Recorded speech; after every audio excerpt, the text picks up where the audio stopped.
بسم اللہ الرحمن الرحیم۔ السلام علیکم ورحمۃ اللہ وبرکاتہ۔ ایک نہایت عبرت اور سبق آموز واقعہ۔ امام ابن جوزی رحمۃ اللہ علیہ نے ایک نہایت ہی سبق آموز واقعہ بیان کیا ہے۔ اصفہان کا ایک بہت بڑا رئیس اپنی بیگم کے ساتھ دسترخوان پر بیٹھا ہوا تھا۔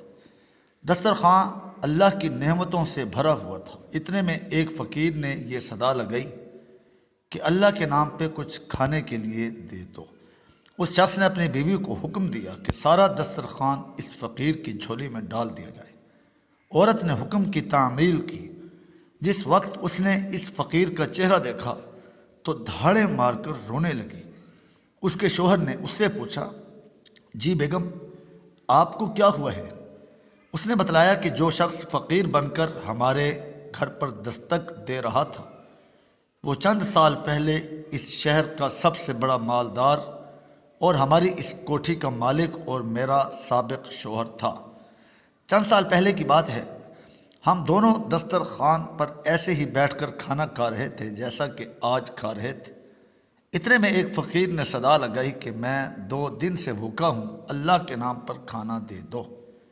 یہ شخص دسترخوان سے اٹھا اور اس فقیر کی اس قدر پٹائی کی کہ اسے لہولہان کر دیا۔ نہ جانے اس فقیر نے کیا بد دعا دی کہ اس کے حالات دیگر گوں ہو گئے، کاروبار ٹھپ ہو گیا اور وہ شخص فقیر و قلاش ہو گیا۔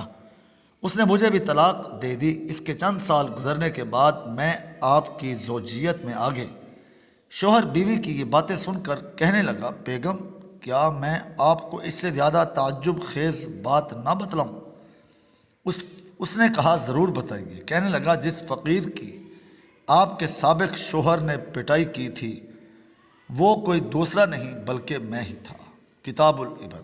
گردش زمانہ کا ایک عجیب نظارہ یہ تھا کہ اللہ تعالیٰ نے اس بد مست مالدار کی ہر چیز، مال کوٹھی حتیٰ کہ بیوی بھی چھین کر اس شخص کو دے دیا جو فقیر بن کر اس کے گھر پر آیا تھا، اور چند سال بعد پھر اللہ تعالیٰ اس شخص کو فقیر بنا کر اسی کے در پہ لے آیا۔ واللہ علی کل شیء قدیر۔ تاریخ ایسے عبرت آموز واقعات سے بھری پڑی ہے، شرط ہے کہ انسان اس سے عبرت پکڑے۔